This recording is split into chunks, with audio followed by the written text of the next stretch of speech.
What you have seen so far might just be the trailer. Just be the trailer. It's a Iran and America war.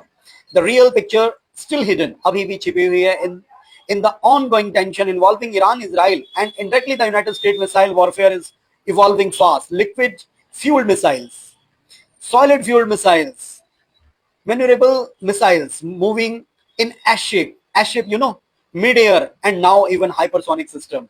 भैया missile man Bharat में है, लेकिन जो ये मिसाइलें वहां ईरान में जो बनी हुई हैं, अभी तो उन्होंने कुछ निकाला ही नहीं.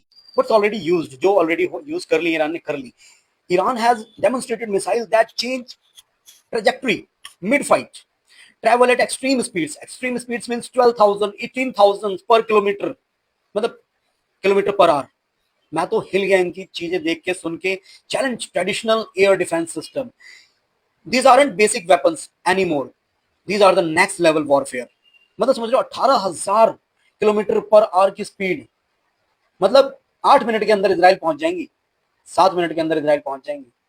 अभी आप वॉशरूम से बाहर नहीं आएंगे और काम हो चुका होगा. But report like from Financial Times suggested Iran has not yet used it most advance system. अभी तक तो उसने निकाली नहीं है. Names began discuss. Qassem Basir, Qassem Basir नाम की एक मिसाइल है उसके पास. फतेह टू. अभी ये तो इनका तो इस्तेमाल ही नहीं हुआ, ये तो कहीं निकाली ही नहीं है. Hypersonic glide vehicles don't follow predictable path, can maneuver mid-air, travel at match 10 plus speeds.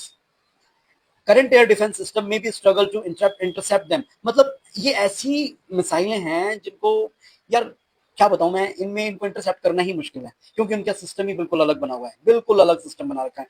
Experts believe Iran may be holding back this weapon. Why to use them later when enemy defense weaken and interception capability drops? If that happens, the current balance on the battlefield could shift overnight, and that's the most dangerous part, uncertainty.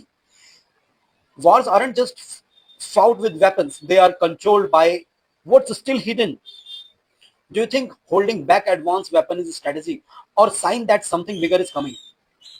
बाबा रे बाबा, Iran ने तो इतना shocking कर रखा है कि भाई God, अभी तो उसने उसमें मिसाइल निकाली नहीं. मेरे को तो बोला नहीं जा रहा, मैं तो स्टटरिंग कर रहा हूँ, हकलाने लग गया. मतलब हद हो गई यार.